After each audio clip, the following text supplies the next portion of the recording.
The heavy silence of the courtroom was so absolute that you could practically hear the heartbeat of the accused. It was a stillness born of impending doom, until two 9-year-old voices shattered it like a hammer hitting glass. "We have something to say, Mr. Judge." Edith Isiaka didn't just stand. She shot up from her seat like a rocket, her small frame radiating a fierce, unyielding energy. Beside her, Idrissa stood as her loyal flank, his jaw set with a determination that mirrored her own. The air in the room seemed to vanish. Lawyers froze with their mouths agape, reporters' pens clattered to the floor, and Judge Harrison stared down from his bench as if he were witnessing something impossible. In the front row, Enoch Isiaka's face turned a panicked shade of pale. "Sit down," he hissed, his hands trembling as he reached out to pull Edith back into the safety of the shadows. But Edith remained rooted like an ancient tree, refusing to bend against the storm of her father's command. "We are witnesses, Your Honor," Idrissa declared. There was no tremor in his voice, only the ringing confidence of a child who knew the truth was a shield. "We are here to defend our Nanny. Loveth is innocent. She didn't kill Kelly Anthony." The room erupted. The gavel slammed, voices rose in a panicked tide, and the gallery surged forward. But Edith's next cry pierced through the mayhem like a siren. "We saw it all. Linda Matthew killed that man and blamed our mommy Loveth." Across the room, Linda, the woman who had spent weeks playing the role of the grieving, sophisticated wife, suddenly looked like a ghost. She went whiter than fresh snow, her knuckles bulging like white marbles as she gripped the wooden rail for support. And there, at the defendant's table, Loveth Dem finally lifted her head.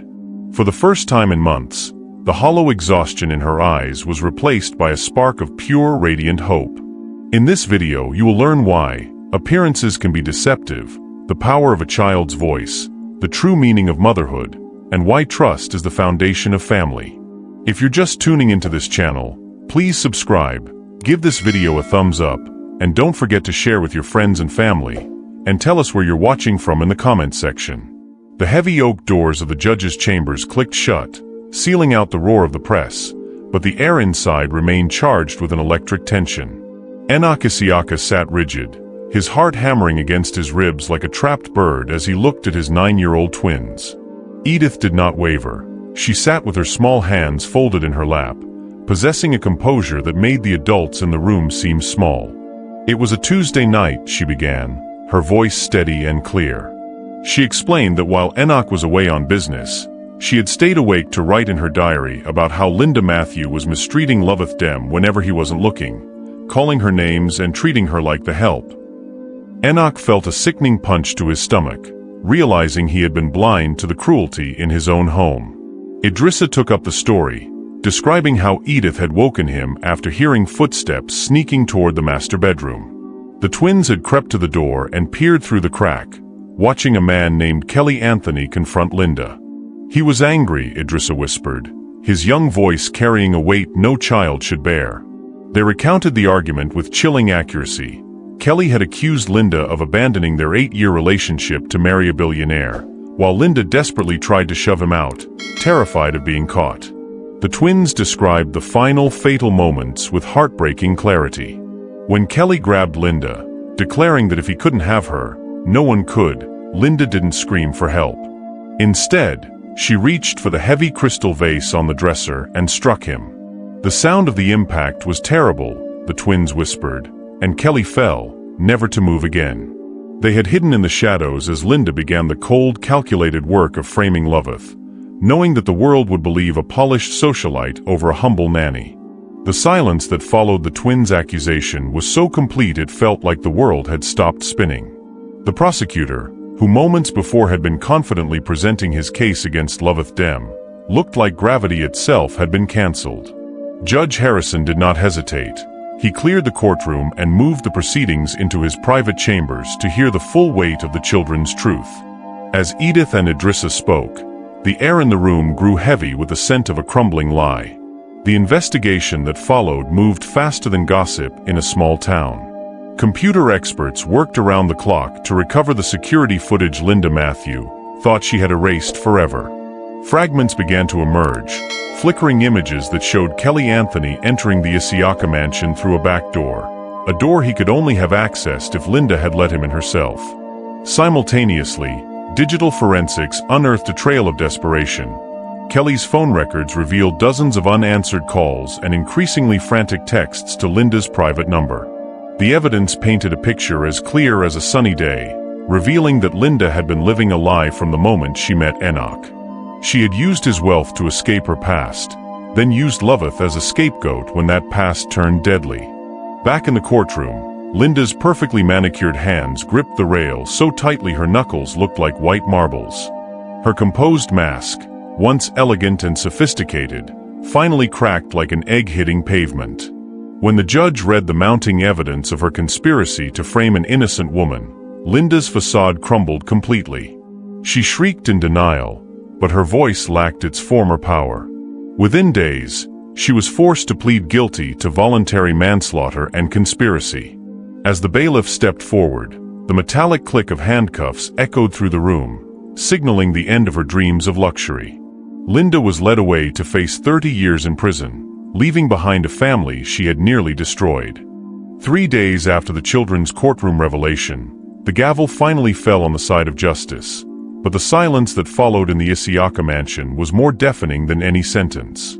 Loveth Dem was released immediately, her record cleared of the stains Linda Matthew had tried to paint there, but she did not wait for the celebratory limousines or the flashbulbs of the paparazzi. By the time Enoch and the twins rushed to the jail to bring her home, the air in her cell was already cold. The clerk behind the glass simply slid a piece of paper across the counter, explaining that she had left an hour earlier, citing a need to heal. The note was written in Loveth's careful, elegant handwriting, and it felt like a lead weight in Enoch's hands. "My dear family," it began, "I need time to heal my heart and clear my mind. These months have been very hard, and I must think about what comes next for me." Enoch felt a sharp pang in his chest as he read her words of love for Edith and Idrissa, calling them the bravest children in the world for saving her when she couldn't save herself.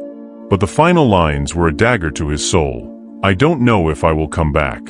Too many bad memories live in that house now. Take care of each other." Back at the mansion, the devastation was absolute. Edith burst into tears the moment they crossed the threshold, while Idrissa punched the nearest wall in a fit of silent, regretful rage.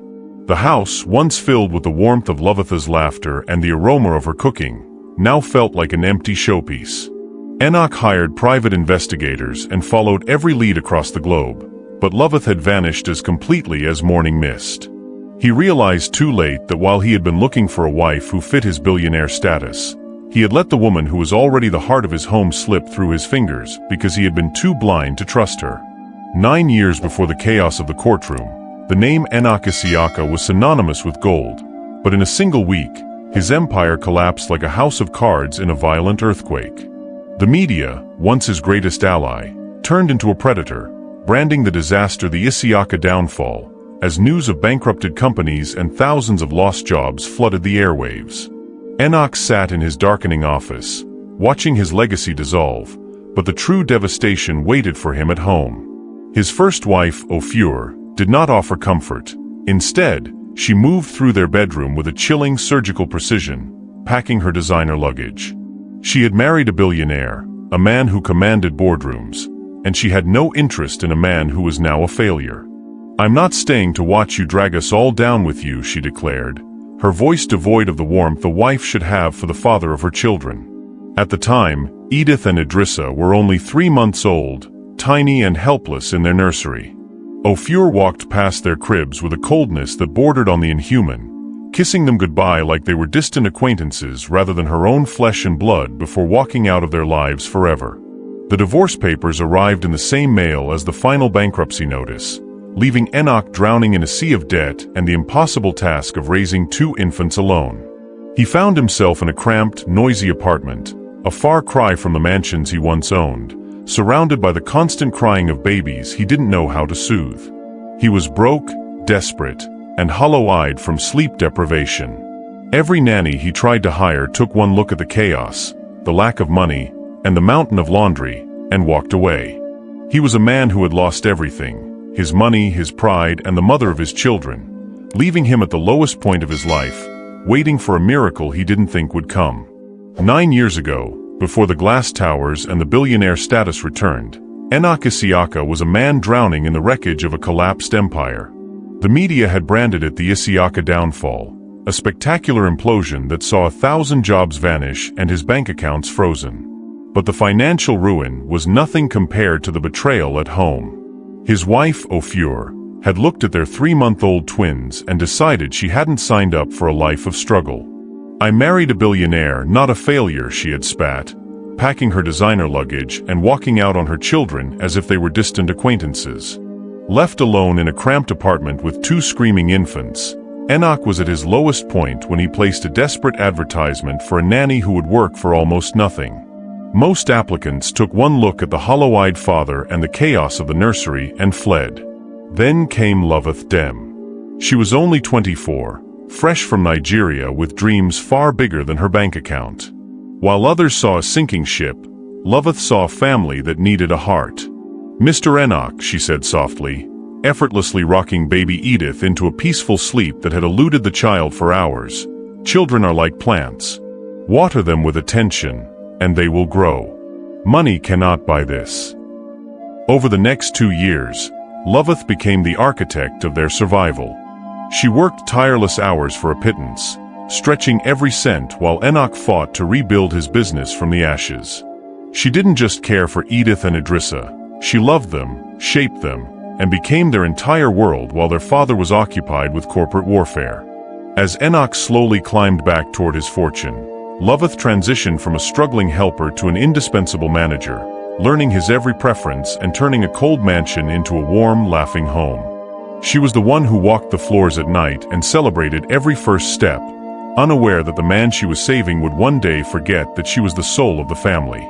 Enoch Isiaka sat in the heavy silence of his study, the golden sunset casting long, mocking shadows across his mahogany desk. For the first time in months, the billionaire felt the crushing weight of his own failure, a realization sharper than any corporate loss.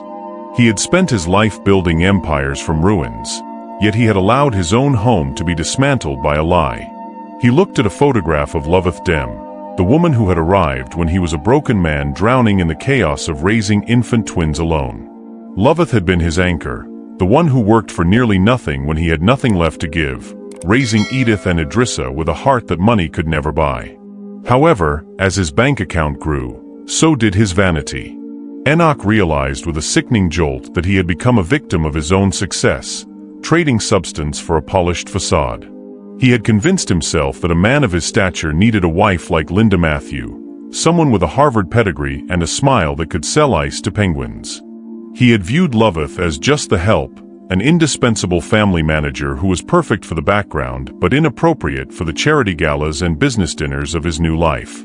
He had ignored the yellow warnings and red alerts his children had desperately signaled about Linda, choosing instead to believe that his sophisticated new wife was the upgrade his family required.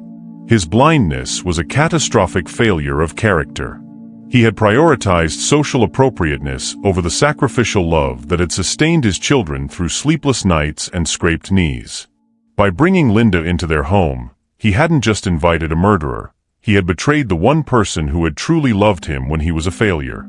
Enoch realized he had been an idiot, seduced by a shiny exterior while the real treasure of his life was standing right in front of him, holding his coffee and organizing his world. The months that followed Loveth's disappearance were the longest and most hollow of Enoch Isiaka's life. He hired the most expensive private investigators in the country, tracking every lead and tracing every possibility, but Loveth seemed to have vanished like morning mist. The grand mansion, once filled with the warmth of her laughter and the scent of her cooking, now felt like a cold, empty showpiece. Enoch's chest physically ached as he watched his children's heartbreak, realizing too late that his pursuit of a sophisticated wife had cost him the woman who was actually his best friend and the true mother of his home. In their grief, Edith and Idrissa turned the house into a battlefield. Enoch hired nanny after nanny to fill the void, but none of them lasted more than a few days. The twins had perfected the art of making unwanted caregivers quit faster than ice melts in summer. One nanny fled after just 48 hours because the children interrogated her about her emotional qualifications with unsettling precision. Another quit in tears when Edith calmly informed her that her bedtime story voices were inadequate and that she clearly lacked an understanding of the emotional needs of gifted children. "We don't want new nannies," Edith told her father firmly after the latest candidate packed her bags in defeat. Idrissa added with the brutal logic of a child that these women only saw them as rich kids to be managed, whereas Mommy Loveth knew they were people. As they sat together in the quiet of the evening, Enoch finally confessed to the twins that he was an idiot who had been blind to what he really needed. The twins didn't disagree. Instead, Edith insisted with unwavering certainty that they would find her because they had to. They weren't just looking for a nanny, they were searching for the heart of their family. The twins' 10th birthday arrived with all the enthusiasm of a funeral. Enoch had planned a celebration, but the house felt hollow without the woman who usually baked their favorite cakes and sang in a wonderfully off-key voice. That morning, Enoch attempted to make pancakes and nearly burned down the kitchen, while Edith and Idrissa sat at the breakfast table picking at their cereal like they were attending their own wake. The silence was heavy until the doorbell rang. Edith jumped up and ran to the door, let out a happy scream, and was quickly followed by Idrissa. There, standing on the doorstep with 3 beautifully wrapped presents and a smile that could light up the city, was Loveth Dem. She looked thinner, with new lines of pain around her eyes, but her warmth remained unchanged. "Happy birthday, my babies," she whispered. The children launched themselves at her like missiles, crying and laughing as they held on as if they would never let go. Enoch appeared in the doorway, tears streaming down his face, hardly daring to believe she was real. "You came back," he said, his voice rough. Loveth replied softly that she could never miss their birthday, no matter what had happened. After the children opened their presents, Enoch asked to speak with her privately in the garden. "I owe you more than an apology," he began. Though Loveth tried to excuse his actions by saying he was just protecting his family, Enoch interrupted her firmly. He admitted he should have trusted her character over the facts, and that he had been an idiot for prioritizing a polished image over the woman who was his best friend and the true mother of his children. He confessed that he had loved her for years but was too stubborn to see it. As he begged for a second chance to make it up to her, 3 faces pressed against the kitchen window, grinning as they watched their father finally find the courage to ask Loveth to make their family complete. 6 weeks after the truth shattered the silence of Judge Harrison's courtroom, the heavy atmosphere of legal battles was replaced by the scent of blooming jasmine and the sound of a violin. The wedding took place in the same garden where Enoch had finally cast aside his pride to confess his love, a place that had transformed from a site of regret into a sanctuary of second chances. Enoch stood at the altar, no longer the man obsessed with social status or polished facades, but a father who had finally learned to see the heart of his home. The wedding party was a small, fierce unit of 3. Edith marched down the aisle with the poise of a little queen, carrying the rings with the same steady hands that had once held a diary of Linda's cruelty. Behind her, Idrissa walked Loveth down the aisle, his chest puffed out with pride as he handed over the woman who had been their mother in every way but name for 9 long years. Loveth radiated a warmth that no amount of billionaire luxury could buy, her smile finally reaching eyes that had once been filled with the heartbreak of a prison cell. When the minister reached the traditional call for objections, a playful ripple of laughter stirred the guests. Idrissa didn't miss a beat, piping up with a mischievous grin, "We only object to how long it took Daddy to figure this out." The laughter that followed was the most beautiful sound the mansion had ever known, a sound of healing and absolute belonging. As they exchanged vows, Enoch promised not just to be a husband, but to never again let the world's definitions of the help blind him to the soul of his family. When the union was sealed with a kiss, the twins launched themselves at the couple, turning the formal ceremony into a chaotic, joyful group hug. The Isiaka family was finally complete, bound by a love that had survived betrayal, bankruptcy, and the darkest of lies.